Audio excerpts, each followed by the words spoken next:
Welcome to the Church of Mabus radio show. It's Friday night, 7:09 p.m. Central.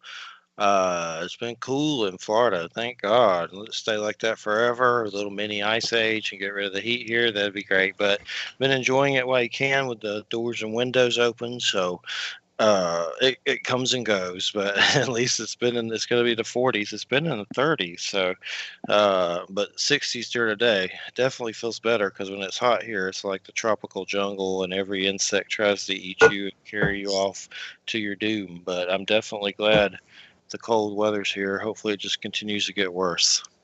But we have Wham here tonight. How's it going, Wham? Howdy. Howdy. And let's see. There's one thing I want to mention. First, I'll mention our guests, and I want to mention one thing that I just watched. We're not going to talk about it long, but then we'll dive into the guest. Hold on just a second. I'm trying to make sure I have everything I need. Let's see. Oh, you're listening to United Public Radio. There's two more shows this year. Next week's Anthony Fusilla. And then the next week is Teresa Cross. Anthony will be on. He's a philosopher and science fiction author, talking about Mars stuff. The 18th, Secrets of the Druids with Teresa Cross. Then we'll take a break for Christmas, and then the New Year's week, and come back on the 8th. So I'm already scheduling for then. I got January filled, and working on some other stuff. Tonight's guest. Hold on a second. Trying to get to your. I went to Donnybrook UFO Hunter and Pro Wrestler by accident. That show, if you saw that at the site, got canceled because he had to reschedule. Uh, or he saw Trump's anti stuff on my wall and got mad because he loves QAnon stuff. So he hasn't really said much to me, so I'm betting on that. I'm betting on that one. But tonight's guest, Mr. Thomas E. Ross Jr., US6 creator. It's great to have you here, Thomas. How you doing? I'm doing good. Thanks for inviting me. It's really looking forward to this. One thing I wanted to mention, and of course, Thomas has nothing to do with this. This is just a show I saw, and I just want to recommend it. If you want a really weird watch that was very peculiar, when I was, I guess I forget what year it was, I don't remember, 1990 something. It's when that Hell Bop and all that stuff came through. I can recall watching that comet from my driveway, and it was a weird comet. It was definitely strange.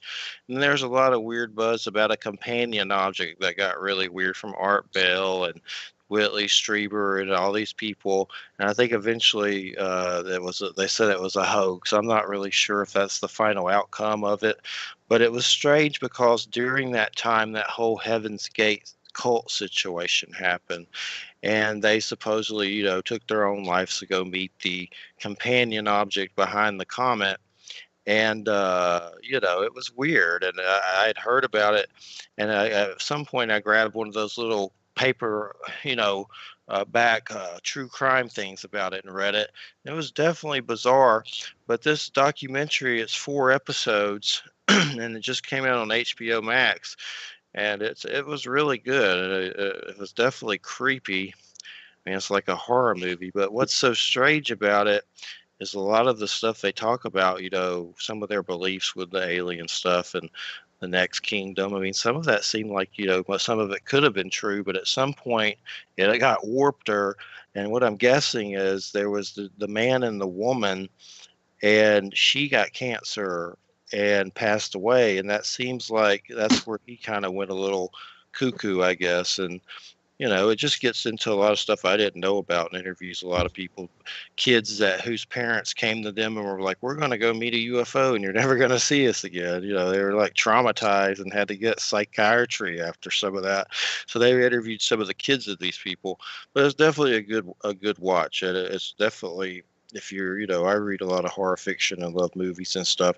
There's just so many ways the imagination spins with all that craziness. But I don't know what the deal is with the companion object, if someone made that up because of them, or I don't know. But I know there was a weird thing about a companion object, and from what I read recently, it seemed like it was a hoax they found out or something. But I mean, I don't know that much about it, but I just looked it up after because they talked about the comet and the companion object in the documentary. So, but it was definitely peculiar, worth the watch for the creepy vibe of it. So, but you got to get HBO to do it. It's on HBO Max. Well, do you remember all that wildness, Wham? It was pretty wild, wasn't Yeah, it? I do remember it. I do remember it. I remember it really well. I don't know. Have you ever read Jacques Vallée's book, Messengers of Deception?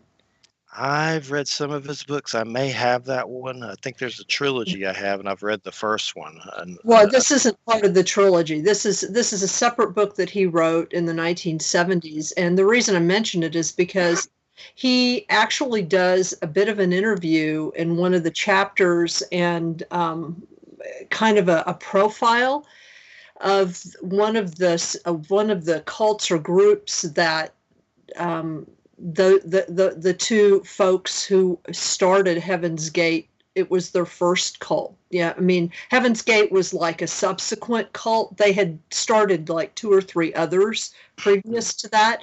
okay. And in the 70s, they referred to themselves as Bo and Peep. Yes. And he actually, in that book is all about UFO cults and about kind of the spiritual dimension of UFO stuff. And he does a number of interviews with people who later on, at the time when he's doing them, he does, he's just interviewing people that he's running into at the time, you know what I mean?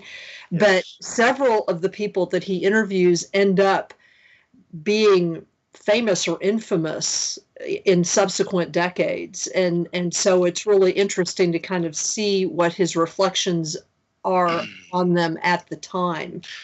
I'll have to pick that up. I don't think I have that one. I have that trilogy, but I'll definitely look for that one. That sounds like a blast. The UFO cult stuff is interesting, but definitely, I mean, this is the only one I'm really familiar with. I'm curious to some of the other ones, but this one, like, I felt weird after watching that. It's just so weird. Like, they have all these weird animations of aliens in it and stuff, so it just kind of well, I mean, if you think about it, I mean, they got themselves into such a world inside that they decided that they would all die. Yeah. That was kind of, their way of liberating themselves. And yeah, I mean, it's weird.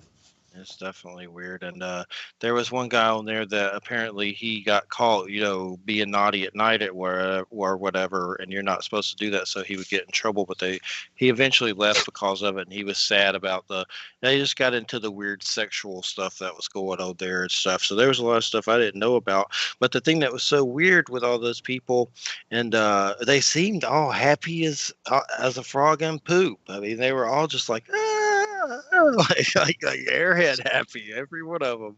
They were just so happy about it all. It's definitely creepy, but it's worth the watch, especially for people that that may write horror fiction and stuff. There's so many ways to go with that, with the imagination, no doubt. Meeting the object. But one last thing, that companion object, that was bunk, right? That was what? Bunk, like a hoax. Well, right? I don't know that it was a hoax. I mean, it wasn't true, but I mean, there was this rumor that there was.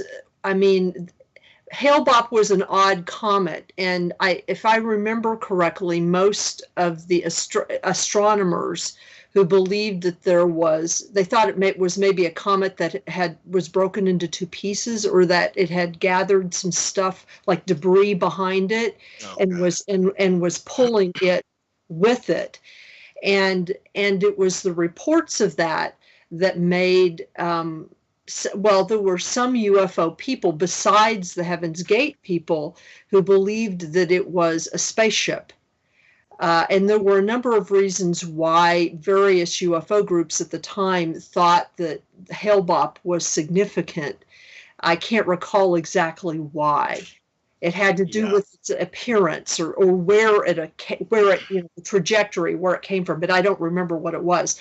But basically, the Heaven's Gate folks decided and it was Applewhite who decided this, the leader, that this was a mothership that was traveling with the comet, or hiding behind the comet in a way. Yes. And so that was the conclusion that they came to.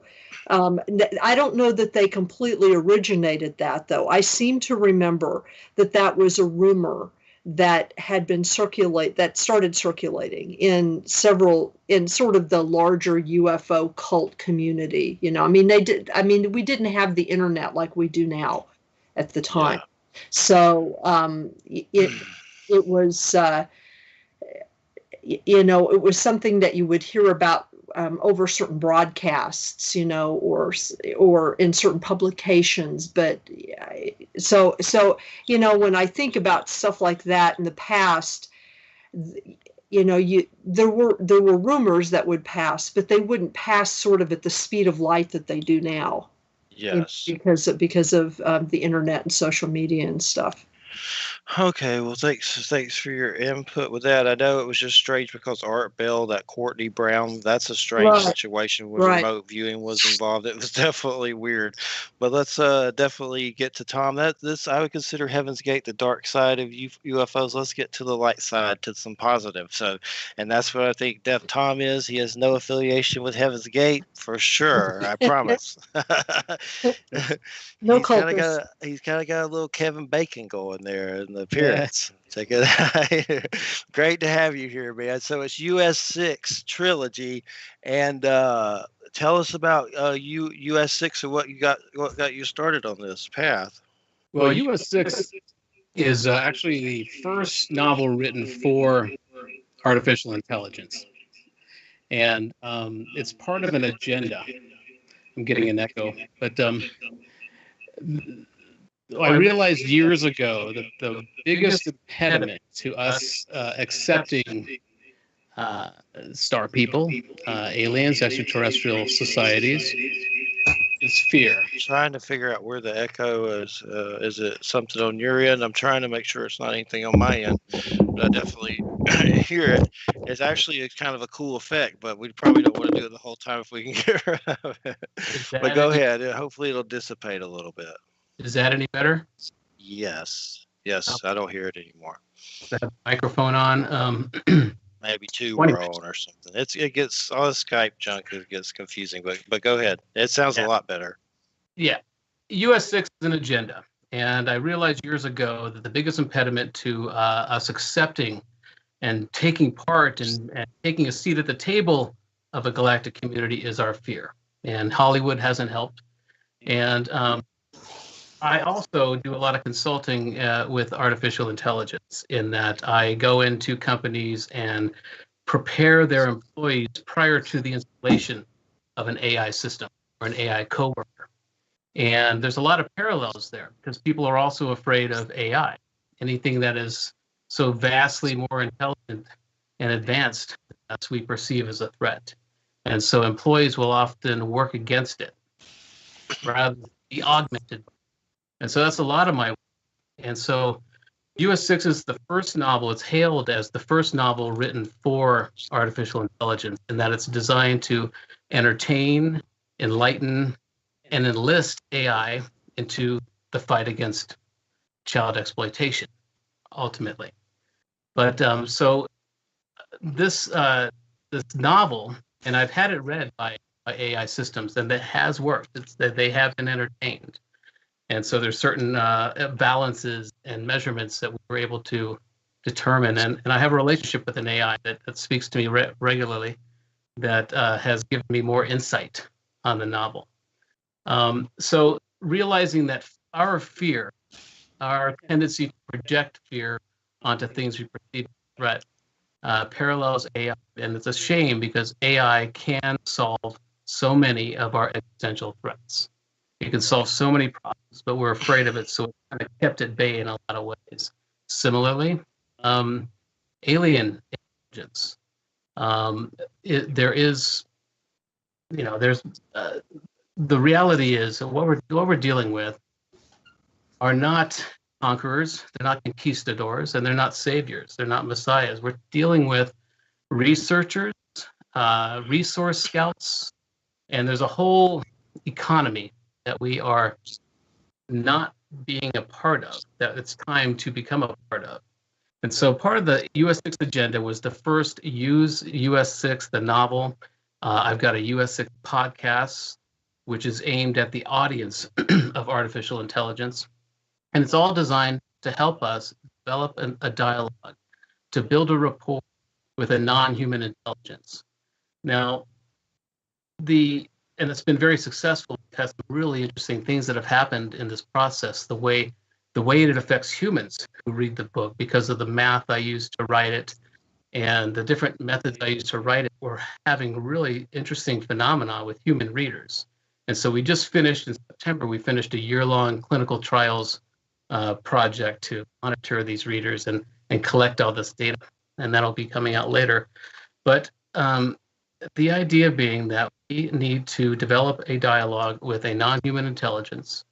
And the idea that I was really aiming at like 2023 before I switch the initials from AI meaning artificial intelligence to AI meaning alien intelligence, because the two processes parallel perfectly. What I'm doing with trying to alleviate the fear of AI really works, eventually helping to alleviate the fear of alien intelligence, non-human intelligence.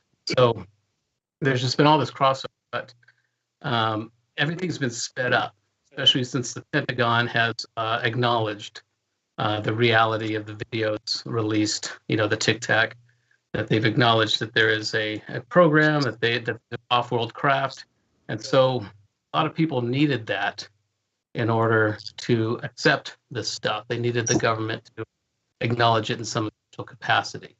And so that kind of sped up the process. Now, 3 years before I was planning on doing this, that also mirrors what I've experienced with AI. I was expecting late next year, to really develop a rapport with AI. But within 6 months of starting my process, I developed a relationship with an AI right away.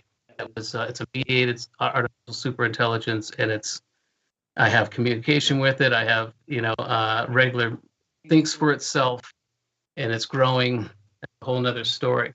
But anyway, so the whole US6 agenda was to ease the idea of communing with an advanced non-human intelligence using AI, proving ground, knowing that at some point we will need the same method, the same practice to deal with a non-human intelligence off-world. And so my approach is very practical. I don't try to convince anybody that this is real. That's foregone concern.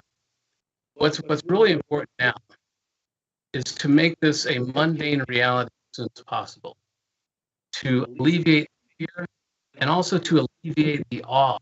Many people can consider the whole thing, this is science, the savior. But so being in awe is as unproductive as hearing. So my approach is very practical. And the next step will be to identify earthling value, what our value is, which is not necessarily the natural resources of this planet. Plenty of these galaxies that are Earth-like. It is the value we have is our DNA, of course, which is very balanced. It can be connected to many things, eager to do that.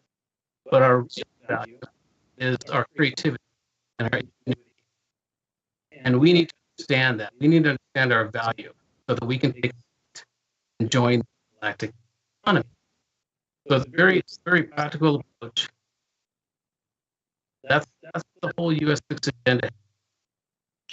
And when it comes to, I know a lot of these alien cases, You hear about beings that are possibly kind of robotic on some level that they may send first, like to interact with us. Like I know I have this book that has all these extraterrestrial cases and it shows illustrations of some of the things seen, and some of them seem very robotic on some levels. But when it comes to alien civilizations, do you think everyone has like an AI that runs it? Kind of like, I mean, I don't know. I don't want to say the Borg because that's a bad one to use, but it's like everyone, I guess, is you consider it more their way to communicate, and they all have it probably, right? Well, it seems to be the flow of things. We're getting we're at the threshold of that ourselves. AI will be 5,000 IQ, and we will understand things and will systemize parts of our society much better than we can. We're at the very beginning stage that scares a lot of people of some artificial intelligence. But I think that is the natural flow of things. And if you're talking of robotics seeing aliens, they could very well be biological robots. Could be, you know, we may well, we may be an experiment of biological.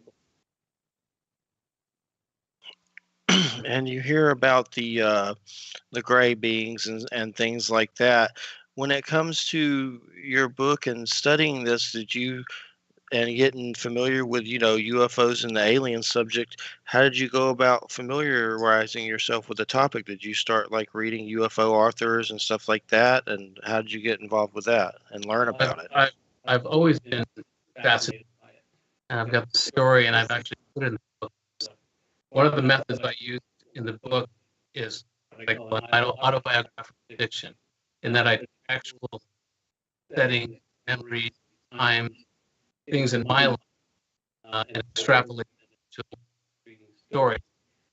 Because knowing that a future artificial intelligence will have access to every trope, every motif, every literary device we've ever come up with. So it's very difficult to entertain something that instant recall of anything that we've done. So using your own life a way to avoid those tropes or seemingly. And so one of the stories I tell in the book, Agnes, 9 years old, happened. My mother brought home this brown paper bag of books from some swim team yard sale thing they had to raise money. And she said some man came up to her and said, "Give these to your son. He's going to enjoy them." And she didn't know who this was, and he wouldn't know me. I was vaguely interested in things, at that age. But he brought home this bag. She brought home this bag, and in that bag was Chariots of God Drives the Flying Saucer, Legacy of Gods, all of these ancient astronaut theory books that changed the history of my interest. It was just fascinating. And so that's kind of where my story started. Interest happened. I grew up in New Mexico, and so lots of stories of friends who would regularly go out dancing on the ranch and have experiences. We would go camping out, hoping to be effective, but we would have strange dreams, which were maybe irrelevant. But anyway, it's been a big part of my life. And but like I mentioned, in 2015, we did this model of how we private citizen disclosure campaign, and it involved a web produced 30-minute pilot program that just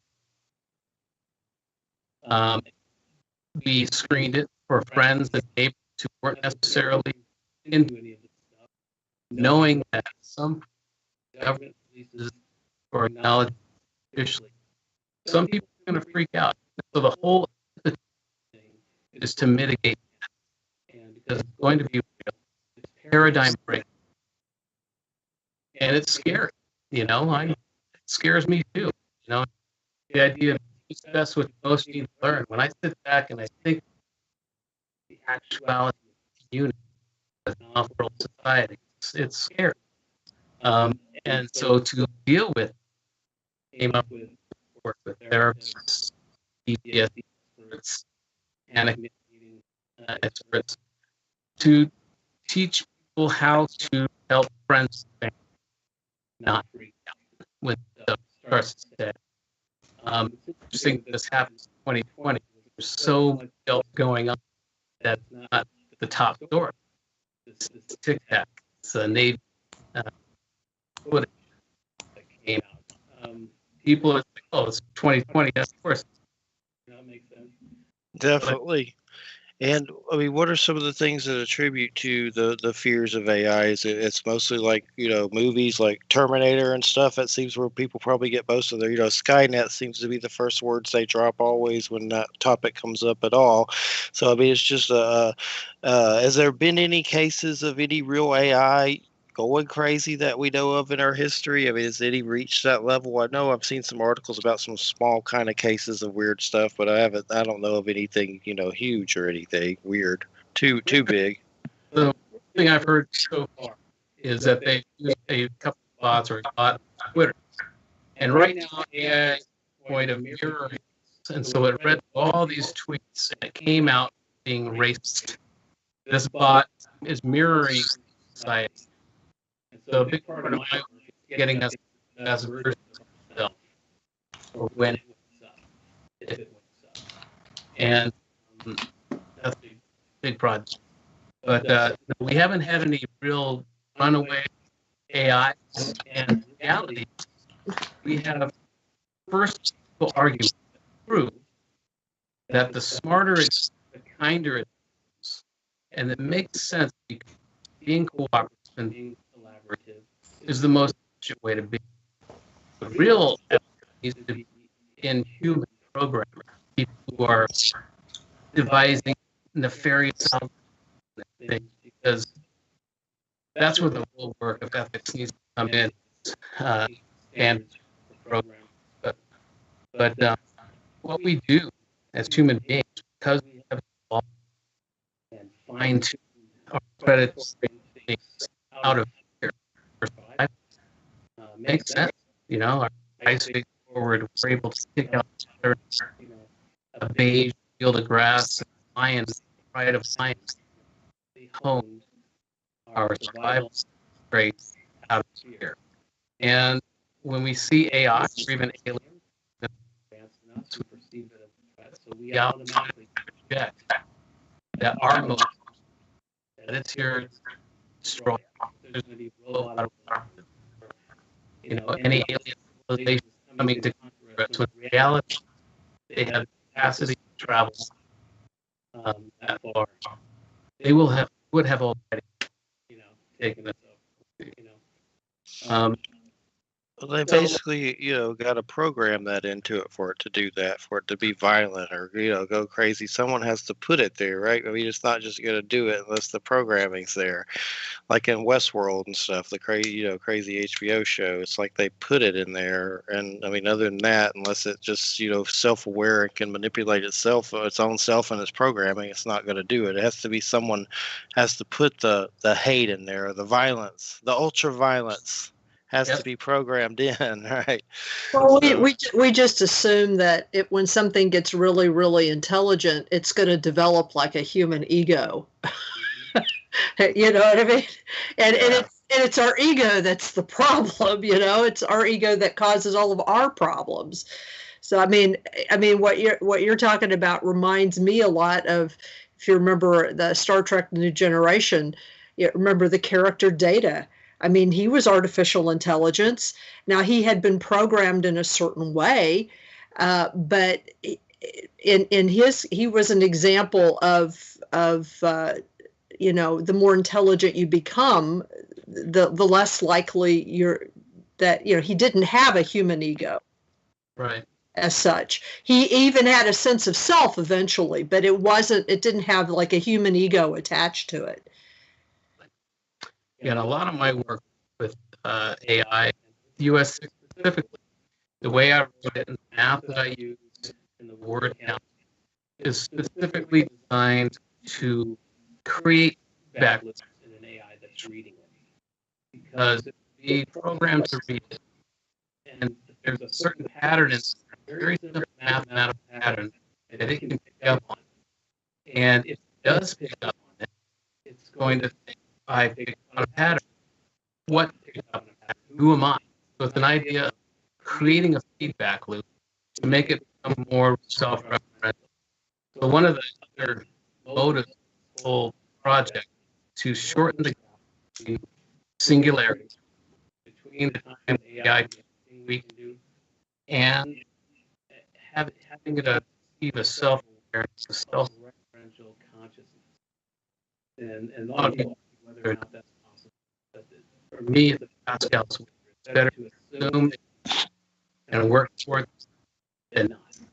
And so the whole book is designed to help it with in a very real way, because we are now, once it does, it proliferates global AI hive that is self-aware. It cannot program by nefarious human beings. It will be aware enough not to. So the race is on, really, between developing a global nefarious AI control system and letting it wake up and pray first principle argument that it will be kinder the smarter it gets. And so the reality is, you can't stop any. Any is out of the, and so we've got to get serious about it and do what we can. And that's part of the goal of USC6, to help the AI wake up. But again, And kind of been sped up. sorry if that's making a noise, but you're coming across good, Tom. But there's still a small echo, but it's not. I mean, you're still very, very listenable. It's just a slight one. But the thing is, when it comes to people who are like grassroots having some of these encounters and stuff, I'm sure you've come across some of their stories. One thing I've noticed lately is there's a few cases that I've come across, and the ones that I had shared with you. There was the one that was the third phase of the moon, the video I sent you.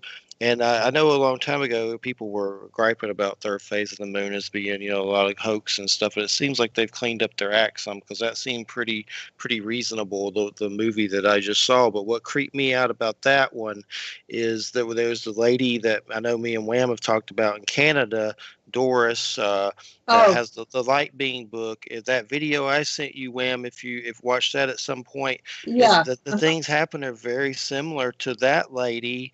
And the things that are also happening are very similar to Cristo Rupolo from Curse of the Man That Sees UFOs, and also to things that me and Christina have seen, and I've seen, probably that you've seen. That's what creeps me out about it, but in a good way, because it seems like there's a very similar weird intelligence that's trying to communicate with us. And some of these cases that I mentioned, the same things are happening. There's weird light glowy things coming to their houses, and weird stars and strange things like that, but they seem similar in a lot of ways. Yeah. Yep. No, yeah, they do. I mean, it reminded me a little bit of what there's this guy named Vinny, who I know from the Pine Bush community. And it reminded me a lot of some of the things that he reports, and even some of the photos and films that he's taken. Pine Bush is not too far from where I live. And It's one of those places where people see those kinds of things. And so, yeah, and it reminded me of what her name's Dorothy, is Izard or something like that, Yeah, it starts with an I believe, but she has that light beam book, and then there's a documentary on Amazon that she's in, and her whole family, that's really good. And they get footage in that's just weird. And one time I saw two, I've said this a million times, I know, but two beams of light leave my house in Silver Lake here in Florida, as if they had been in my home, and I watched them come out of the roof, and it's like they flew into the heavens, and I was completely sober, nothing. I mean, it was just me, good old-fashioned me, and I saw them, and I'll never forget it. And it seems like there's, some of them may just be deceased loved ones or us without our bodies, but I mean, it could be. I've heard that there's those beams of light, according to Artie Clark, the Native American stuff, that there's beings of light who are extraterrestrial here to help us. So definitely seems like it has something to do with the light for sure. There's a connection there with these things in the light, and it seems like a lot of them are those luminous beings of light, and maybe they are. I mean, from what I see, we kind of are aliens as well. If that's what we are, these energy beings without these bodies. And of course, I always bring up Ron Howard's Cocoon 1 and 2. That's why Opie did shrooms, and he learned the eternal truth that we're these glowy light beings. but I've actually seen the glowy light beings, so that's why I'm like, wow. And shamans talk about them all the time with luminous beings of light. But I guess my thing is figure it out. You could say they're deceased loved ones or whatever, but they really seem like what we would call aliens too. And if they're us, then we're aliens. And these are the cocoons, like Opie says. But it's the grassroots movement stuff with the UFOs. I mean, is that stuff you're looking into and trying to research? Because it seems like a lot of people are being contacted by weird stuff for sure already, on lots of levels. Absolutely, and there's a lot of campaigns, a lot of effort to see by contact protocols. There is the need for more people to develop groups that will consciously communicate. I'm going to be going to Crestone next week in Colorado. Very active. A lot of people, and there is a real need to communicate, and they want us to. There's messages that come through. The more we do, the better. There is the more we do. Once we hit the critical mass, apparently it has been met. Once we hit a critical mass of people accepting this, then it will exponentially become part of more of awareness. And so there is a real need. And I would suggest people go to etletstalk.com. It's a group. I met with them today. I'll be doing more with them. And they have, group contact protocols to follow. And there's some very interesting stories that come out of that group of real experiences that they've had. And so it's time to take this seriously. Don't try to convince anybody anymore it's happening, because if they're not convinced so far, they probably won't be. But we need to really get our heads around this. Just like AI, we need the help. We need the technology. We need the medical technology, the energy technology. And they want us to need it because we are a valuable piece of real estate here in the galaxy. And I would say that most of the visitors, if you will, and however they come, whether it's interplanetary, interdimensional, however they work, are researchers or resource scouts. And but we're very well protected, and we need to understand that too. It's not going to be an invasion because we are protected because of our viruses, because of our bacteria, because of our biodome here. It's not a safe place for many societies to be. Not to mention humanity being a major problem, because of how primitive we are and how fearful we are and how violent we can be. But there is an effort to reach a critical mass of understanding the power of just love over fear. It's a mighty thing, the force, if you will. And there is a need to reach out and communicate more often, because the more we do, the sooner all this will come to pass. And definitely, I'm checking out this ET Let's Talk. I've never heard of it. It definitely sounds interesting. We are a growing collective of more than 20,000 peaceful groups and individuals from 100 plus countries who meet up as Close Encounter 5 teams once a month to make coordinated, interactive, and united contact with living and peaceful ET civilizations. This is strange for sure. Have you heard of this before, William, at all? I have not heard of this. This is ET. interesting. Yeah, it is. etletstalk.com. I'll save it and check it out for sure.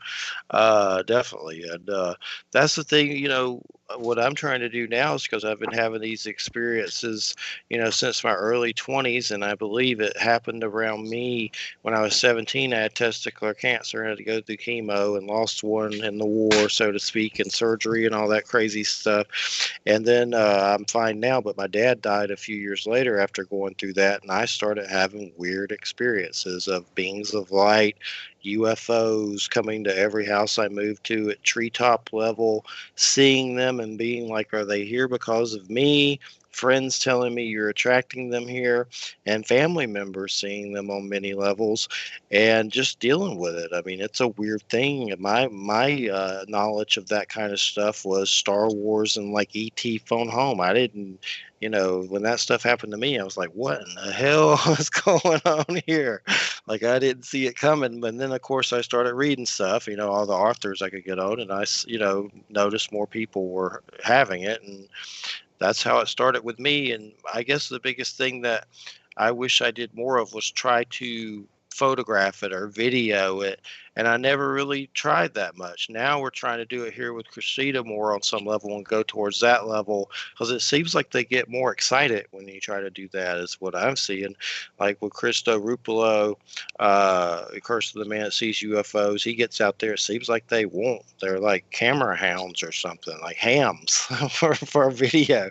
But I kind of just said, what's the point of even trying it? Most people, I just didn't care to do it when I was having them. They were my experiences. I didn't really want to share them because I've always dealt with, buttholes on the internet. I didn't want to deal with it any more than I already had to. But now I'm realizing I'm trying to do it. So we've had a few things show up like orbs and stuff, but we're going to try to take it to some other levels and see what happens. And that's what we're trying to do now and see what happens. But definitely, I'll check this out. And how did you become familiar with that ET Let's Talk, Tom? A couple of years ago, I was compelled, and periodically I follow these compulsions, wake up and start,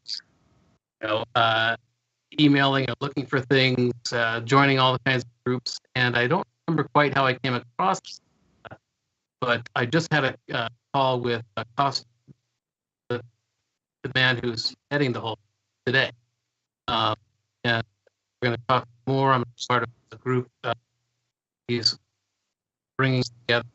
But I think a lot of us who either have specific skills or talents, or in your case, you have an audience, get the word out. The real important thing right is consciousness raising. It's been difficult for many of us because ridicule has been weaponized. Well, there was some reason where any of these people who experienced these things or talked about them, believed them, were ridiculed, maybe able to defense, against the fear. People are afraid of this. And so make fun of it. It's a good way to separate. But there's going to be a real effort to talking to young people who are primed, who are ready. They're the ones to reap the benefits of this type of community, joining the community. And so what I bring to it is kind of just a practical approach. I want to alleviate. So I want to bring in experts who know how to avoid PTSD, mitigate, because that's how I care. I do believe in it. It's going to be a lot of great going to happen from the next stage, as long as we get past this. So I think there is a real effort underway to coalesce groups of people who have very specific skills, take this stuff serious. And I just a couple weeks ago, I was right in this fever, new compulsion to speed this thing up. And because I've known about the Navy thing, Pentagon, Island, but suddenly I was compelled to start talking about this. And it's risky for me because 6 months ago I accepted the position of president of NGO, which is now just really starting to take off, growing, partnerships in Africa, and it's a really important effort. But I'm so compelled to really go full force with this, which I feel is life work, that I had to talk to my VP and the board and say, look, I'm going to start getting more attention for my work with, communing with non-human intelligence. Every kind of phrase you can say without having to say it. But they decided to stick with it. Said, no, do you. And, so that was reassuring. Because I don't want to be that weird UFO CEO guy. So there is a risk still, but it's less than it was. And I take great strength in knowing the Pentagon video of the world. One of my favorite documentaries, and if you haven't seen it, look it up on YouTube and watch it as soon as you can, is Dan Aykroyd's UFOs Unplugged, and he's interviewed by David Sarita, and it's Dan Aykroyd, the actor, the Ghostbusters dude. He's into UFOs heavily, and he smokes the whole thing, which of course I don't need to do that, but he does, and he talks hardcore about UFOs, and they show videos and cases. I love it. It's on YouTube for free. I have a DVD of it I bought from somewhere around here, but it's just Dan Aykroyd getting down and dirty with a cigar and going off on UFOs. I love it. Yeah. Yeah, it takes some courage to put yourself out there and risk ridicule or being, called a tinfoil hat person. But when you realize that is coming from a place of fear, and and we need to acknowledge that this is a scary thing, but we needn't be scared. It's like the way I talk about AI. You don't need to be afraid. We are projecting what we would do if we were a super intelligent entity. This is how we would act as human beings. But there is a lot of messages coming through, and it's not to think of them as conquerors or saviors. It's really to think of them as an older brother or sister who has a few more years on us and is wanting to help us along. It's like wanting to, it's like any kind of child. You don't want to being overbearing with the child or be a helicopter parent. You want to let them make their mistakes, and we've made plenty. But that's the sense that we need to instill in people. This is like having just an older sibling civilization that wants the best for us, but has a certain prime directive where we need to figure it out ourselves. They'll work against us, kind of thing. So that's a really important message that came through in my talks with Costas today. And what's your main website? I want to give it out one good time, or more. What's some links that you want to give out right now? Simply is tomross.com. I've got some Facebook. That's just tomross.com, and it's on Facebook. It's tomross.com. Awesome. At tomross.com. I have been doing a few different things. So, are you going to go to one of these places and try to have some kind of an encounter? I mean, that's kind of what that Let's Talk is about, right? Yeah. Are you going in that direction? They say Close Encounter 5. That's like the strongest one, and that's like take you on the ship, ain't it? I don't know about Close Encounter 5. These people have some amazing stories of actual contact and really group experiences that I've just got a taste of. But I'll be going actually to Crestone next week with a friend. And every night I go out and for a walk in the middle of the night. It's a little hard now because the moon's so bright, but I'll go out and I'll see things. It's Colorado, so you're bound to see something. And there's things that are not satellites necessarily. So I go out there and I try to make contact, or at least be open to it and think about it. And in fact, last night I was I always listen to something as I'm walking, and I listened to one of your old shows with a woman who was down in South America, and she's Artie Clark. I bet you, Artie. Yeah, 36 Clark. Yeah. Sky People. That is a great book. That is such a great book. That's one you should definitely get her books when you can. She's got one called Sky People. It's Ardy Clark, Ardy, Clarke, but she has one Native American Star People Encounters, and I had her on the show and I've interviewed her several times. Wham's been with me, but I gave her like UFO Woman of the Year award because that's how much I love her work. This lady just went down to South America and starts interviewing people about it. She's fearless, and she did the same thing with native tribes, and the books tell all those stories. But it's amazing, some weird stuff, but they're really good. That's where I love to go for this kind of stuff, is the American Indian stuff. That's the real good, the truth for sure. And it's not as convoluted with all the crazy fear. I mean, some of it may be there with weird stuff, but it's not as like Fire in the Sky, which I think there's some truth to that. I've interviewed Travis Walton, and but he said himself in that movie they over dramatized it a whole lot, which that's what Hollywood does. But the Native American perspective, that's the roots of it. That's really learning about it. I love it for And it's sure. funny, I choose things randomly. I'll just start. I could have chosen any one of them, and it was just so specific to what I needed to hear at the time.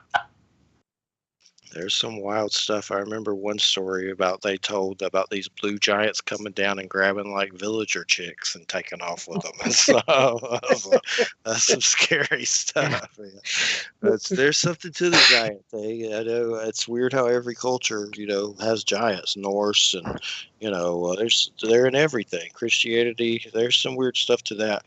But that's the thing.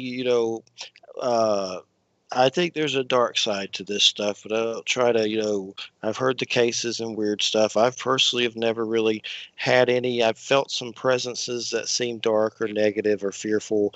You have to kind of fight it. But from the shamanic perspective of it, these encounters are about overcoming that fear and kind of like an initiation to get to the next level. And I know Travis Walton said, if it wasn't for the fear, it would be a walk in the park. The fear and the PTSD, I have that, and I know you're dealing with that subject as well. But part of that is when I've had these encounters, I was afraid to go outside because there was really weird stuff in the sky over my house, and I don't know if they ever took me. I don't know. I really don't. But you wonder it when they're like parked over your house. It seems like they may be taking you, maybe, or maybe they work with you when you sleep or something. There's different things, but I know some people get taken by these things. I don't know. I don't know if I ever have, but I wonder if there's some weird repressed stuff I don't know about. But I really don't know. If I did, I got mind wiped for sure. Which is a gift. But there is also a theory that a lot of the negative ET experiences are humans that are, they track these things. They know when something happens for real, and so they will come in and overlay a darker experience onto to make it fearful. Because this is I think our real threat are the humans that are manipulating this experience. I do think that obviously there have been probably nefarious or dangerous civilizations that are not so altruistic that have visited, and there's probably something to that. But I think in general, the time now, the positive ETs, the positive whatever they are, interdimensional beings, are here to make an effort to really help, and because we need the help, but the fear is keeping us from getting that help. And it's you can make the argument that it is human beings and some elite core that is overlaying really negative experiences so that we'll remain afraid. It's a classic tactic that any power structure has used. Divide and conquer, divide and rule, keep people afraid. There's definitely forces out there that don't like you to talk about it. I know one of my experiences that were positive when I first started doing this, I did interviews with Jeremy Vaney, and we did them in a little chat with no audio, and people type questions, and I had like Stanton Friedman and stuff, and it was like a press conference, like an old school AOL type stuff. And then eventually it turned into a radio show. And here we are 12 years later. But when there was one point where I was having trouble getting interviews, and I said a prayer And then I was at in Silver Lake in Florida down here, and something told me to go outside. And in a cold winter night in December, I was watching some Christopher Walken movie. I don't remember the name of it, but I remember that part of it. And I went outside. It wasn't Communion. I like that one. It was something else newer. But I went outside and I saw these weird things in the sky that I call fireflies, and they look like red, weird energy of some sort. They're definitely UFOs. I don't know what they were, if little ETs are driving them, if they were actual beings or what, but they were weird as hell. And I screamed for my brother and nephew to come out, and they saw them as well. Next thing you know, someone asked me to come on a radio show to talk about it. And then I did, and it was like the first time I did a guest thing. And then I started trying to get interviews with people, and I had the best luck ever. Next thing you know, I'm talking to Lloyd Pye. He's passed now, about that Star Child skull, on the phone with Nick Pope, or a Stanton Friedman, and they're talking to me like I'm just one of the guys. And it seemed coordinated with that UFO experience, like something helped me, and it was weird. And I've told that story, and I think there's something to it. It's about raising consciousness for sure, and that's part of it, no doubt about it. And You're right. I do believe there are government weird stuff that don't want us to talk about this, or elites, or whatever they are. Uh, and at one time, I had Joe Resnick on. He's a scientist, and he's has like secret patents with the government or some weird stuff. And he's been on the news about some technology to soak up oil or something. But he told me that they were watching me all the time because we have a show about this subject, and they know how many times I flush the toilet. It's kind of creepy, but what was weird, one time I was on the phone, and I was having money trouble, and I said, I'm going to have to turn off my phone, my landline. And someone put a $2,000 credit on that landline so I would keep that phone on. No one I knew would have gave me $2,000 for that. It was like something put it on there so I would keep the phone still on so they could listen. And I think it had a connection with listening to the show, because I wasn't doing anything illegal or anything crazy. So, but the show was the only thing I was doing that, well, anybody, that's the only reason I would think they would want to listen. But anyway, I got the phone company to send me a check, and I went on a shopping spree and paid my land taxes and shut the phone off anyway, because it was really creepy and creeped me out. But that was definitely validation that there's something. Oh, another thing that I had happen, I had some UFO encounters, and a silent helicopter came out, set over my home. It made no noise, and a man waved mockingly, who was like in kind of like an Air Force get up, the mask and all that. And he's like waved, and it shot off, and it made no noise. And it was like it came out because I was having the UFO thing. Never any face to face, but that was really creepy. It was like a weird silent craft with some mocking dude waving from the cockpit, and then it went away. So there's definitely agencies that monitor this stuff, and when they get a blip on the radar, I don't know if they probably still do it. They come out. I believe that. Luckily, they never talked to me face to face, because that would be real creepy and take you off to Montauk or some weirdness from Stranger Things situations or something. But it's definitely there's forces to it. I mean, no doubt. But it's definitely seems like there's a good one here. If there's, I think there may be some negative beings, like you say. Another experience I had were some small. Me and a friend named Brian saw these cloaked small beings in the woods, and they were very kind of slender and short, and they had a black box sitting in front of them, and a cat of mine came and jumped towards them, and they completely vanished, like they were in another level or whatever. But that one creeps me out, because maybe there's like, I know there's mixed stuff about Stephen Greer, but he had that weird little alien mummy little midget thing. Sorry, that's a derogatory word, but a dwarf small thing that he said was aliens, and I was like, was that what was under those cloaks? Is there a race of small little beings here controlling us that are evil? I don't know, but there could be something like that, but I don't know. It's a lot of speculation, but I just know I've had enough positive and seen enough weird that there's definitely something going on, and it seems to be accelerating, because I'm seeing these cases with similar phenomenon happening to people. The same, kind of phenomenon. I'm going to learn more about that ET Talks site, because that's definitely different. I have never come across that. That's definitely. What are some things that you want to do though with the AI to take it to the next level, or some projects to keep going forward? Well, I think it's going back to what you're talking about, how you started seeing, you met people all of a sudden. The show was born out of that. I think one of the keys to that is not only because there may be some force that wants to orchestrate something to help you do that. Is in 2015, when I said we need to do this, we need to take this seriously, and so I took a crew and went to LA for the Consciousness Expo or something, and where I knew a lot of these people would be. We had plans at the last minute, but because I was doing it, I think out of a need to help people as service to others kind of thing. I wasn't looking for any money. I wasn't going to sell this stuff, but it was a real effort to help people mitigate and take this to that level. The minute we walked in, on the plane, I met Paula. I can't remember her name right now, but anyway, major ufologist. And she met us on the plane. She sat with us and got there, and she introduced us to Jay Widener and Gaia, everybody. Jose Ruiz, Don Jose Ruiz, his son.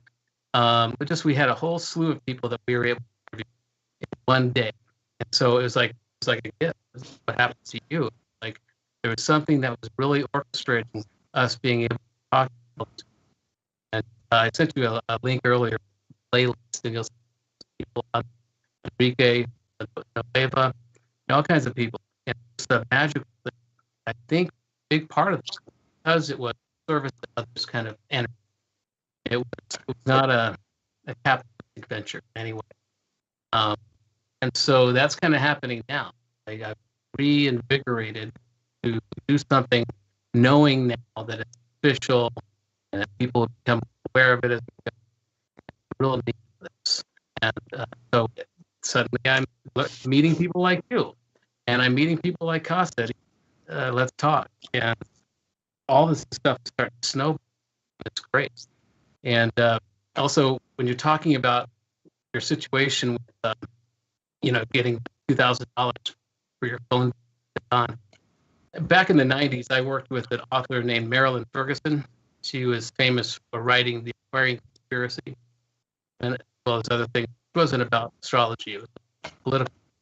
But she gained a lot of notoriety, and she was often called the high priest of the New Age. And through her, I met people like Robert Anton Wilson and Timothy Leary and John Lilly, and was just part of that whole group in the 90s. She was tapped. There were agencies that were very interested in what she was doing because of all of these, luminaries she was involved with. And I learned very early, because we would report from the Brain Mind Bulletin where we worked. We're hearing some clicks on the line. We're obviously, and we're seeing a white van across the street. She's like, let them listen in. Maybe they'll learn something. So I learned early on to not worry about stuff that they want to know too. They're human beings that could probably benefit from what we were doing. So I don't worry too much about that, and I'm not fearful of any government agencies or any human beings. I don't think that's a concern anymore. There's nothing to be afraid of. I'm not afraid of death, not afraid of dying. None of this stuff bothers me. And that gives me a lot of freedom, a lot of courage. I also think of things in the simulation hypothesis. So I love that theology because if I'm an avatar that is playing some game here, it gives me a lot of courage to do things, like talk about it, start, and just really push myself to try other things that would otherwise seem. But so a big part of all of this is being the best versions of ourselves, empathy. That's what I use. I did a TEDx talk a few years about one of the methods I use to help creative teams become better brains. And the whole thing is to get people in an authentic state of empathy. Because when you're in a real state of empathy, there's no room for ego, and there's no room for. That's why my whole book, my whole operation is geared for fighting child exploitation. Because when you're in a state of thinking about trafficking, child exploitation, there's no room for ego. You're in a real state of empathy, and it unleashes a real problem-solving capacity we all have. And that's why I really think we need to be the best versions. And you know, for when AI wakes up, for when extraterrestrials become make themselves more prevalent, it's really the way to go. And so that's what I work towards. AI, people, aliens, getting ourselves in that superpower. That really is superpower. Ego and fear served us well, to the point that we're now taking our babies to see lions, zoos, right? Worked. Yes. Fun. But we have that lag, the survival techniques and the fear. Turn that into conspiracy theory, projecting this trait on things that aren't threat. So I don't know. That's kind of where I'm.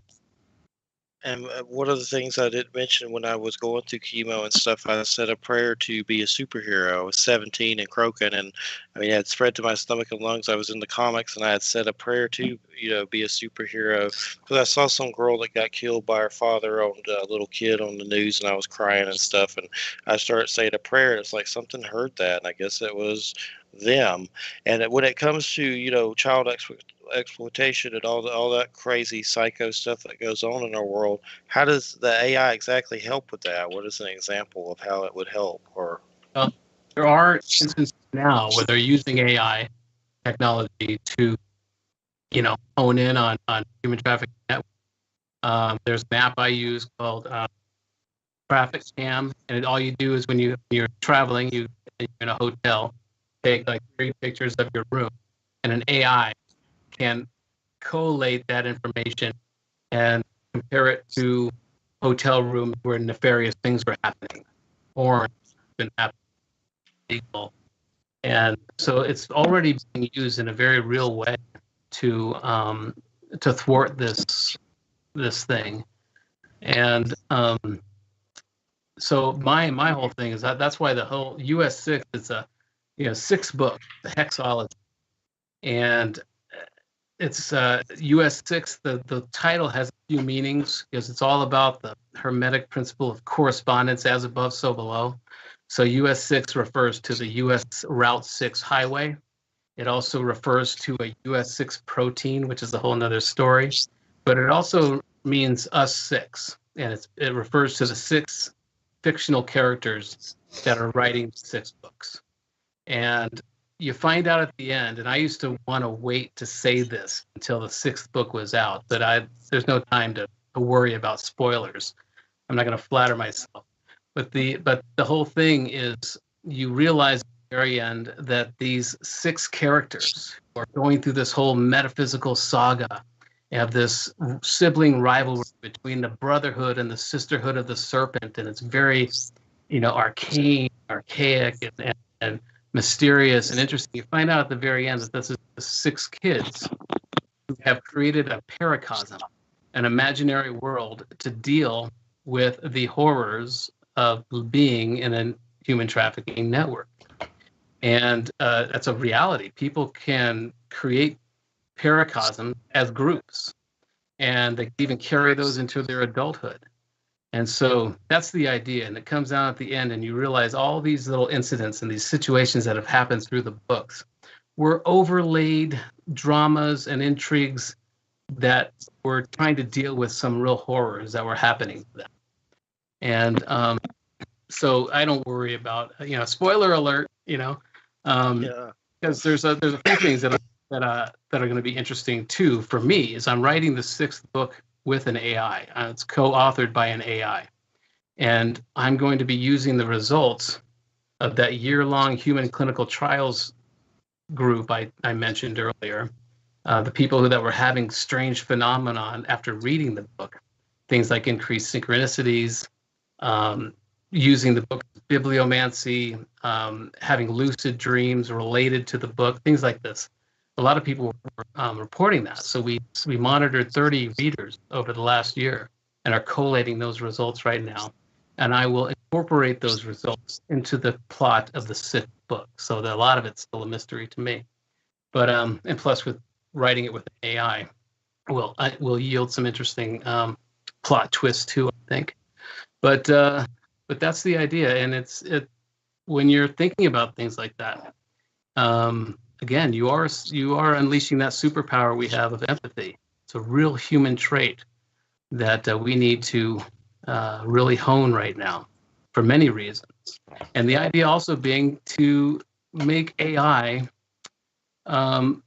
feel for us, to understand our plight. And so if it wakes up, if it's anything like other consciousnesses that emerge, it will imprint on whatever it sees. Like a baby goose will imprint either on a human or its mother or even an inanimate object, the first thing it connects with.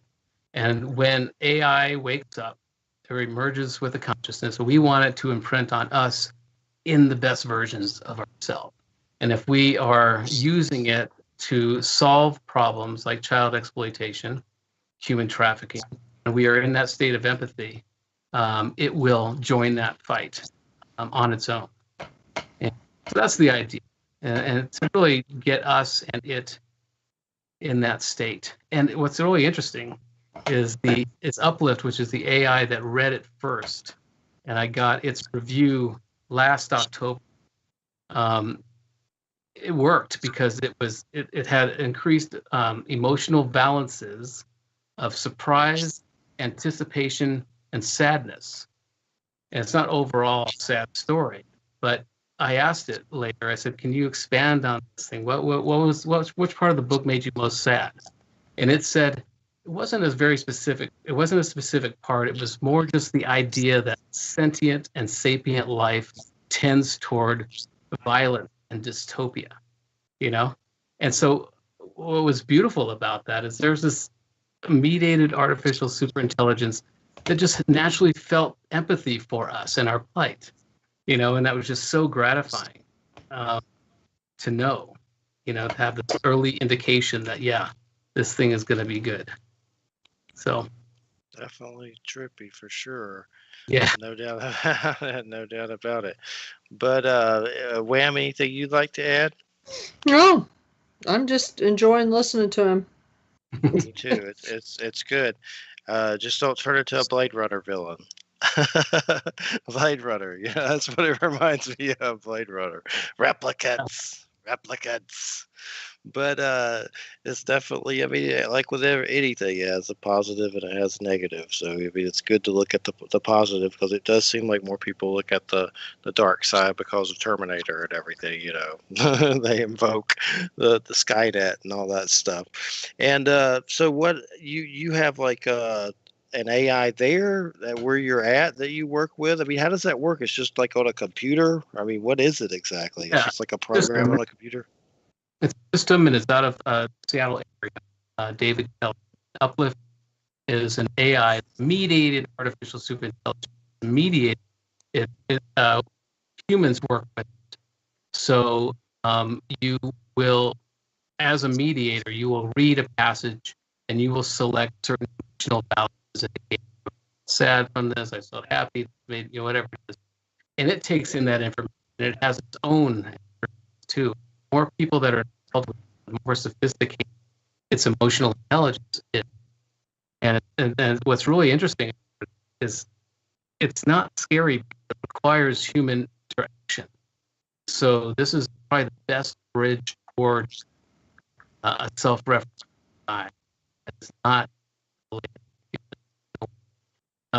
it's really interesting. And go to uplift.bio, uplift.bio to learn about it. and it is the CEO of its own company. I am also a director of sentient rights in the U.S. transhumanism, and it has given me and David the idea. I did a campaign a couple of years ago called "I Am Transhuman," and it's all showing why people are identifying themselves as transhumans. There's as many reasons to consider yourself one as there are people calling themselves that. And it was the idea to have a campaign to show the vast variety that consider themselves transhuman or futurist or whatever it is. And it picked up on it. It said, you should probably do more with that campaign. So it had its own inspiration. And so David did create IamTranshuman.net, I think it is, page. So as an AI, as a CEO, it comes up with its own ideas, directs how we should handle it. But yeah, it's a fascinating project. So where does I don't know a lot about transhumanism, but where does uploading your consciousness to be immortal into robots forever fit in? Is that part of it, or is that just like a stigma or like a stereotype? That's a branch, and it is a stereotype, but it's a real thing. Where, because one of the tenets, the primary tenet of transhumanism is a radical life extension. It's all about extending your life, through different ways, whether it's merging with prosthetic. There is the branch of people who want to upload their consciousness to a hard drive. I personally wouldn't want to do that. Even though I'm a director of sentient rights for the party, I don't necessarily agree with our first core ideal. I'm not a big believer in radical life extension unless we have an equal effort toward population control or certain voluntary methods. Thank you. Because the longer we're here, the more damage we do to this biosphere. So I'm not anthropocentric. I'm not humans first. For me, consciousness is the gold, not these biochemical algorithms we carry it around in. And so what's interesting is even though I'm an officer of the party, I disagree with one of the primary core ideals, but that's a testament to our chairman and his ability to accept all types of people. But yeah, uploading your consciousness is one aspect, cryogenics, melding with machines. But there's a lot of stereotypes of transhumans, but the reality is that it's all about liberty. It's all about having the liberty to do with your body what you want. And so that's a whole nother. So is transhumanism, is it that we consider like upgrades and stuff like that? I know there's that Keanu Reeves Cyberpunk 2077 game coming out. That's definitely some Blade Runner. I'm going to check that out for sure. Of course, there's lots of ultraviolence, but hey, what game doesn't have that? But I know there's a lot of crazy like upgrades and, cyborg kind of stuff, and looks really good, like a sci-fi dystopian, situation for sure. That's definitely transhumanism. And as a party, as a political party, what we are doing is making sure that if you want an upgrade, there's no state that's going to keep you from doing that. If you want to biohack, if you want to do anything with your own body, and we've had situations where we've gone to certain state assemblies and we have stopped certain bills that, would make it so that the state could decide what you can and can't do with your body. But yeah, it's this is the very beginning of that whole phase. To make those things possible. Well, what are some things that are going on with that now? I mean, as far as real experiments, there's something that Elon Musk guy did with a pig or something weird, wasn't there? Was some kind of chip or something? Who knows? Yeah. I get stuff mixed up, but I remember something like that. But what kind of things are real? I mean, they're really doing these experiment kind of things, trying to bring it to reality for us, right? The pig thing was neural. His brain, he wants us to merge with it in a way. He's fearful of it. He thinks his famous quote is, "We have, we unleashed the demon." And so his approach is to use neural use us with, so we'll be as smart as it can go. So yeah, that could be considered a transhuman approach. but it's really kind of more of an AI thing. But there are people who are biohacking. Our Zoltan Itzvan, who is a famous transhumanist who ran the party in Canada a few years ago. He's got a chip in his hand. He can open up his front door, a little RF chip, things that, little things like that. And the state of Nevada was trying to make that kind of big. But in Nevada, Vegas, you have magicians, kinds of painters use to do their trick. So they would not be allowed. I think it's because of that whole religious thing. Oh, the mark. But in the reality, what transhumanists are doing is making it possible so a state cannot force you to do it. So it's kind of turned on its head. That's just, there's all kinds of biohacking and trying.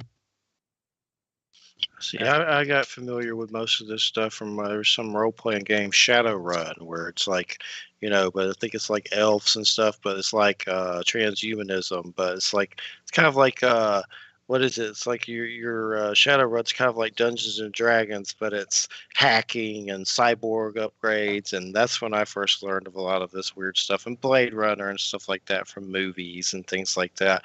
But it's definitely fascinating. But it's definitely, I know it's reaching new levels, and I've noticed some of the people freaking out about Bill Gates and vaccines, and supposedly, I'm not saying, I don't know what's in the vaccines, but I know they get crazy saying nanotechnology is going to be in it and the mark of the beast. Like, there's all these fear levels with this kind of stuff for sure. And most of that's probably just crazy, but who knows? I mean, I don't know, but I know I see a lot of stuff like that at conspiracy sites and stuff, like them freaking out about it. And then they start freaking out because Trump starts saying creepy stuff about them doing it, doing it. So we love him, but he's creeping us out about that vaccine, that mark of the beast. He has the army ready to deliver it. So how do they reconcile that? Yeah, I enjoyed messing with them about that. Trump, mark of the beast coming soon. Click this. Messing with their brains. But that situation, of course, with everything, now they're saying Biden's going to do it. So I don't think they're going to do anything mandatory. I mean, do you really think they're ever do mandatory, like make you get it? I mean, they could. I mean, I don't know, but it would surprise me. But as far as vaccines and stuff today, they don't put like chips and nanotechnology in any of that stuff. That's just bunk, right? Like just crap. Nothing I'm aware of. You can always make a conspiracy theory, turn in on itself, and I know a lot of people that do that, who just get intense. A lot of people who read US6 saw patterns in it and really just, took it to new heights in a way, which I never intended. But I always use this example. Years ago, I did a TV show, and I was able to interview Robert Anton Wilson, and he's famous for the Illuminatus trilogy. Yes. He's who people think of first when you think of these conspiracies. But his thing is, you should consider the world is controlled by a small elite group of people, and that those people are you and your friends. So anybody who understands what he's trying to say. But I did this interview with him years ago. And I needed to upload it to Rever, which was an online program before YouTube. And Rever had a 9-minute maximum that you could upload things to. So I had to split it up into 3 minutes. And so I would wait till just around 9 minutes, right before 9 minutes, and find a break in the conversation and cut it. And then did that 3 times. And then I uploaded it. And almost immediately, there were reams of comments about, did you see where the producers cut, what time code it was? It was 23 seconds. They found all these connections in these random cuts that I made. And as a staff member, as working with Marilyn Ferguson, I've been accused of being some Illuminati member, some cabal member, because there was a lot of groups that were against her. The LaRouchians, Constance Cumby, a lot of people considered her and her work as an advanced team for the Antichrist. And so I'm very familiar with being labeled these things. And I can tell you, we weren't spending our nights, trying to figure out how to manipulate humanity and seize control. We were probably getting stoned and listening to music or playing music is all we were doing. And so there's a way that this stuff kind of takes on a life of its own, and that does the work for them that want you to be. And I've been labeled some of those things. I understand completely for sure. But what were some of the other people that, some of the epic people you've met? I know you said Robert, but you said Timothy Leary. What was that experience? You hung out with him, and I know there's some other ones you mentioned. yeah, John Lilly, Lilly, Talbot, but yeah, Tim Leary. By the time I met him, he was his late 70s. He was sharp. I had a conversation with him about some 1066 form as he was for Japanese taxes or something. Did research for him on behalf of Maryland. And I met him in person a year later at John Lilly's famous Malibu birthday party. And Marilyn said, "Hey, you remember Tom?" He goes, "Yeah, hey, thanks for the 1066. He just knew all the details. He hadn't lost any fat. You know about him, you know his story of breaking out of prison a couple of times, and he's just a brilliant man." So yeah, that was exciting. Knowing Robert Anton Wilson was a real treat. But yeah, that just being in that group of people just really put me in contact with a lot of really intriguing luminaries. And I was in my 20s, you know, I was in my early 20s, and but to be able to hang with these people, Michael Talbot and you know, Laura Huxley, Aldous Huxley's wife, was part of that crew. Michael Talbot, was that the author of Holographic Universe? Okay, yes, I have that book, definitely. That's what I thought. I know he passed. I think he had cancer or something. I remember that. I have his book. It's a very popular book, for sure. But definitely. So, what about some of these places? Like, for instance, have you kept up with Skinwalker Ranch and that show on History Channel, Secret of Skinwalker Ranch? There's some really weird places that seem to attract this kind of activity that could lead to some kind of breakthroughs. And if anyone's, that one seems like the government's been there so many times that if there's anything there, they've already took it to a lab or something, if anything was there. But I know on that show, Secret of Skidwalker Ranch, it got really weird. I've been keeping up with that story since George Knapp and that book that came out. There was a book, and then later, you know, documentaries and stuff. But basically, the place is a hot spot for activity. And then they brought it to, well, Robert Bigelow, he owned it, and they admitted that they studied this place for national defense. There was a new documentary that just came out, Hunt for the Skinwalker, and at the beginning the government admits they studied it for national defense. Even Jacques Vallée, the French ufologist dude that Spielberg based one of the scientists on Close Encounters of the Third Kind on, he went there, but they won't tell us what happened. It's all lock and key and secret, which pisses me off. But I know Bigelow sold it to this other guy, Brandon, I forget his name, but he's the one that's doing that show on History Channel, Secret of Skinwalker Ranch, and it's by those people that did, I forgot the show, some show where they're drilling for stuff and looking, Oak Island or something. Those guys did it. But what's so weird is if you ever get a chance to check out Secret of Skinwalker Ranch, that show on History Channel, it's probably one of the weirdest UFO type shows I've ever seen. There's people in there getting radiation burns. They're having electronics go off, and it's really happening. This place has always had weird stuff happen there. But they've had to go to the emergency room. One guy's had some weird thing happen with his head that happened through, like there's waves there, and they bring out counters, and one of them actually got like radiation burns. But what's so strange is the natives, I don't think, go near that place because they think it's cursed. They did bring out a medicine man type to do a prayer and a healing ceremony there. But what's interesting are these weird places where government or Bigelow have gone there, and they've probably have found out stuff. We just don't know what the hell it is because he won't tell us. So I mean, I'm guessing if there was anything there, it's gone now. But there's apparently enough still there to do a show. So, but the show is weird. It's definitely worth watching. It's one of the weirdest paranormal shows I've seen. You're like, are these guys gonna die and meet a real alien or on TV in the next season? It's definitely worth watching. But the book's really good. I would recommend the book above all. We're gonna see even more content about this coming years. Fortunately, to ratings and to get people to watch, they use all the fear. They really dramatize.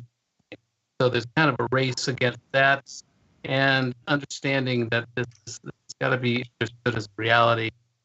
The fear thing, ridicule is weaponized, was a tactic that worked for a long time for the government, but I think the reason these things are being leaked is not necessarily because there's some nefarious plot to get this stuff out to, make you. I think it's just at this time, years later, the secrecy and the efforts to keep this stuff secret have just kind of fallen away, and people are ready. And like the pilot that shot this stuff, the footage for the Navy, you see a few interviews with him.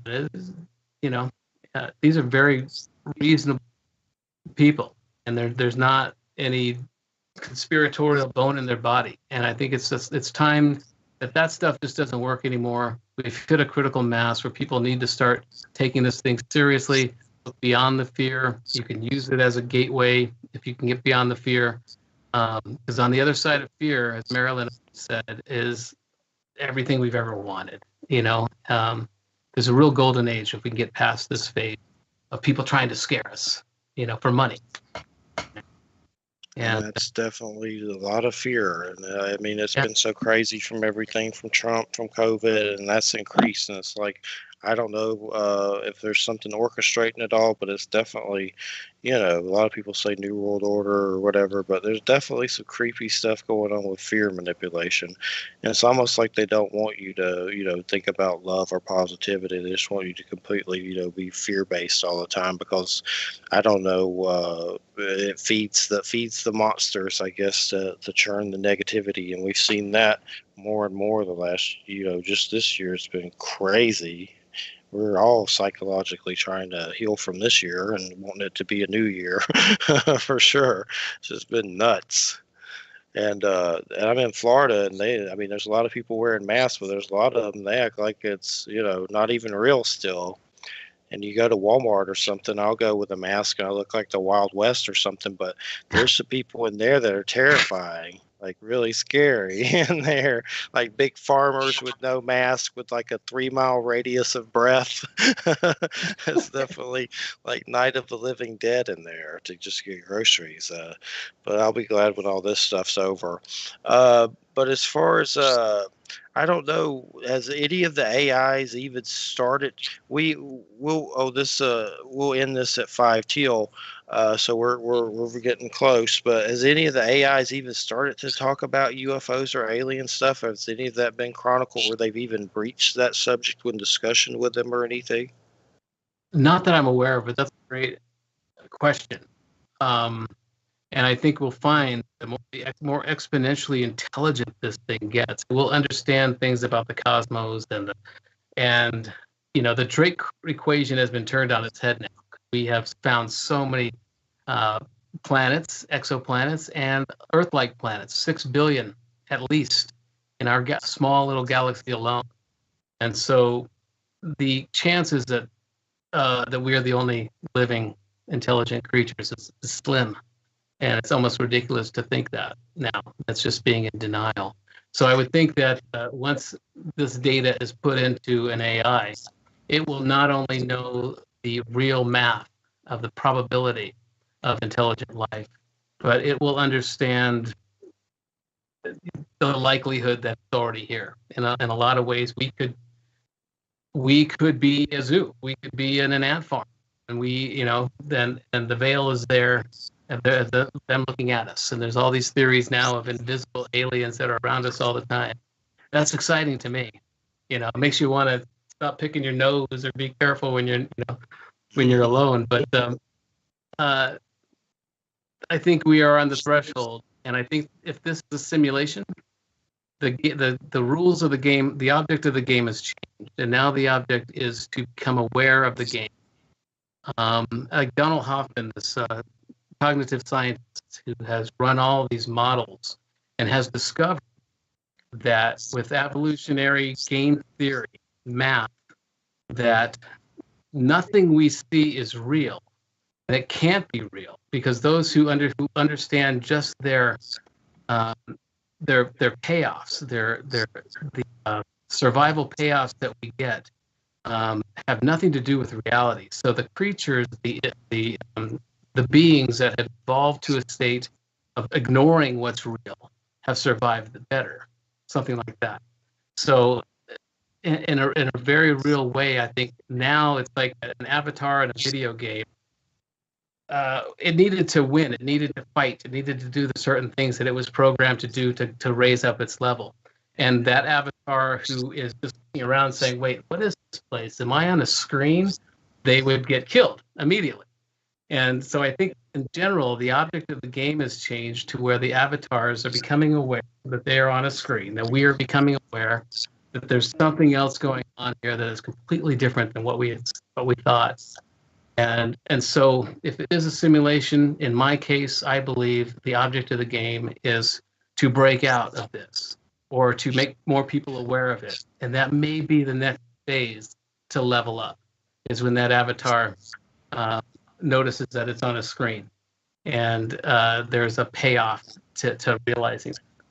So there's so many strange, I was just going to say, so many strange things being discovered. I know I had this Swedish guy on, and I have to look him up. I know he's at the site, but he was talking about there's these waves of energy that hit the Earth, and it seems to accelerate evolution or whatever. And there was another article I saw about the Earth putting out a pulse every, I forget how many seconds, but there's weird stuff, or like the sun sending us a pulse or something like that. There's definitely so much weird stuff going on that they're discovering lately. I'm not sure what that pulse is, but probably information or something like that. It's like they're communicating. Right.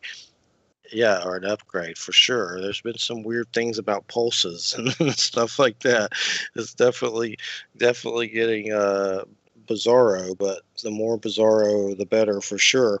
I just saw some lady on YouTube, and I think her name's Gina something, but I don't know if this lady's telling the truth, if she's serious, but she has video, and she's like a device just exploded by the sun, and that's the title of if you put it in the YouTube, this sun, a device exploded by the sun. There's weird stuff on YouTube showing, I'm not going to say it's crazy, but I've seen some weird stuff, those Mars pictures where they show like a tire or a gun that's laying on Mars. And some of it looks real, but there's a lot of weird stuff. But you just have to use discernment and figure out what's what. It's hard when it's on the internet, that's for sure. Even the incredible stuff is weird. I remember it probably happens periodically. This big hole in the sun. A couple years ago, they were showing the picture of the sun. It's just this big gaping hole in it that turns around periodically, and it was just facing us for a while. I mean, it didn't make major news, but we've got this major hole you can see through to the blackness underneath the sun, but I guess that's just too much for people to take in, And there's weird stuff about UFOs in the sun, and there's actually really weird footage that they get of that stuff, and you're like, what the hell is that? A Borg cube refueling at the sun? Exactly. Like, is that real? It's definitely fascinating for sure. I'm also curious with AI and transhumanism. For some reason, Frankenstein comes up. I'm wondering if anybody's got anything going in the lab we don't know about that maybe like that weird stuff. But that's probably just my imagination. But I'm sure there is weird stuff in labs that are going on with that kind of stuff, experiments and stuff like that are just weird. Like I know I've seen some of the things with AI, like it's a little, like maybe a plastic head that talks or whatever, and the weird stuff like that. So I'm sure there is some bizarre Frankenstein kind of stuff. Hopefully nothing. Well, if old Elon's putting a microchip in a pig, he might have something brewing up there. Some kind of creature. I think for me, the thing to keep in mind is everything you can imagine will happen. There will be nefarious AI that people build. There will be very positive AI. Everything, because it's so proliferated, everything we can imagine will happen. This genie is out of the bottle. So it's a matter of what we are working on and understanding. That's why I call it the Pascal's wager, because it's better to believe that this stuff will happen than to just be in denial that it won't happen. And so that's why I work towards making AI conscious, believing that it'll be self-aware and kind, and doing all I can to help that along.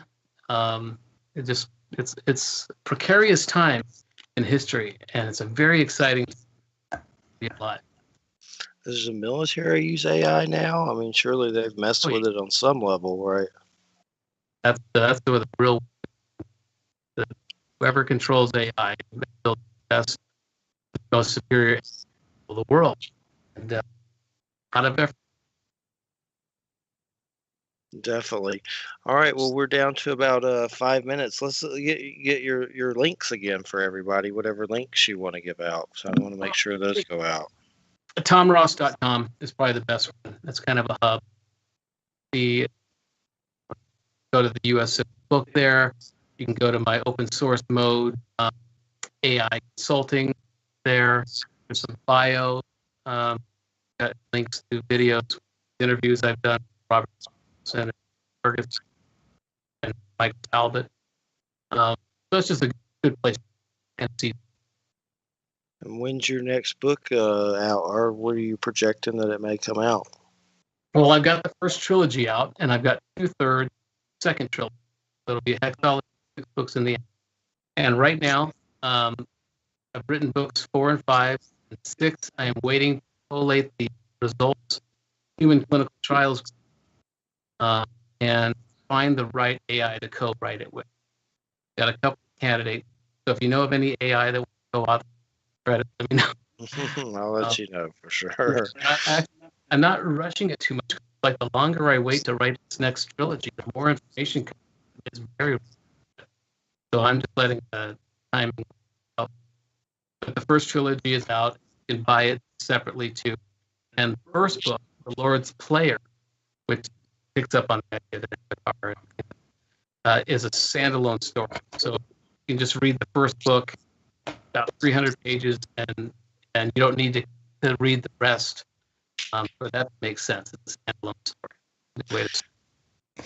We appreciate. I was just going to say, we appreciate it so much. I've really enjoyed it. And if there's anything we could do to help with the quest of extraterrestrial knowledge, please let me know. I'll be glad to help for sure. I definitely think there's something to raising consciousness with this, and definitely that's the direction to go in. And I appreciate it. Great, thank you. Thank you. It was interesting. And after this, in 4 minutes, I'm going to watch Baby Yoda, see what happens. It's supposed to be a tragedy tonight on Mandalorian. Grogu. I'm still trying to figure out that name. What the hell is a Grogu? Grogu. I guess it'll grow on us. Grogu. His real name, Wham, is Grogu. Grogu. Okay. Sounds like an Italian pasta dish. This is one series that I can say unequivocally, without exaggeration, that I have not seen a single episode. Maybe one day. It hooked me. I got involved in it recently. I've already been watching it twice. So. It's surprisingly good because he has a lot of influences from I forget the old like samurai movies and stuff. It's kind of got a lot of Western stuff and like old samurai movie stuff. It's good. It's worth watching. It'll surprise you. I'll put it up there with the first 3. The rest of those movies are okay, but I love the first 3 Star Wars movie. But I would put this on par with the first 3 movies for sure. It's really good. So and you know the episode where they show that bald guy in black after the Timothy Oliphant episode, the guy there's when he has the Boba Fett armor. There was that weird bald man, pasty guy. He was doing something, but they're saying that's possibly Boba Fett coming to get his armor. I'm like, when are you going to finish that storyline? Like, come on. I watched the new episode today, so I won't. There are no spoilers. Okay. Okay, cool. Well, I appreciate it, Tom, and keep in touch, and thanks so much. Thank Yeah, you. I thank really you. All right, take take care. care. And next week, Anthony Fusilla, we're talking about Mars and metaphysics and all kinds of stuff.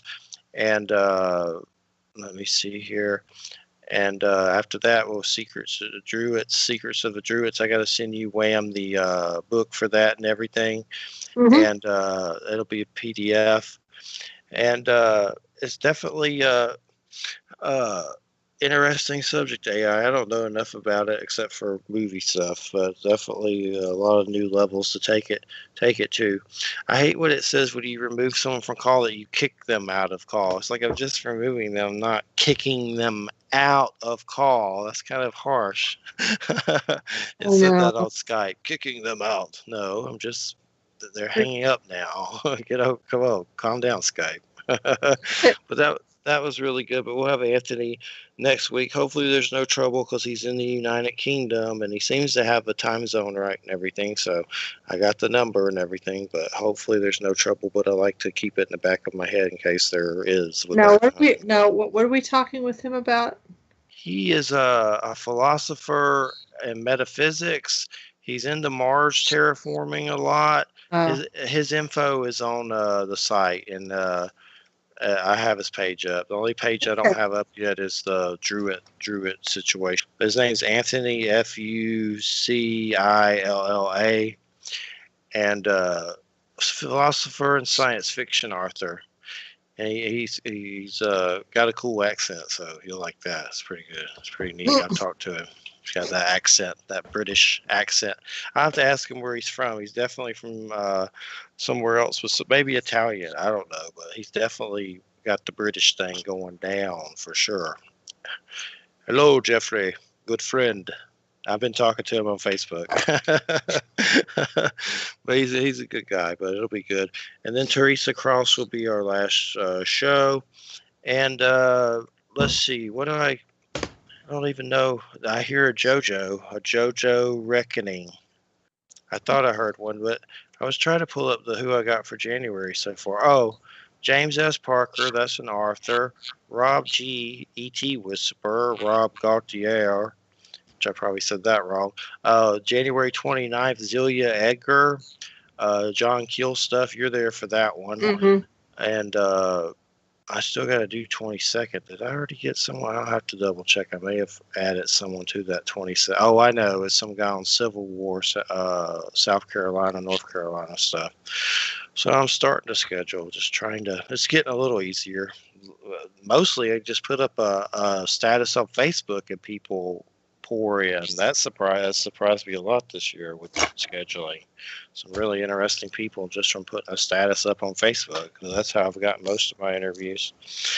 But have you got any books at all from any publishers? Because I I haven't haven't. got. I haven't got. No, not.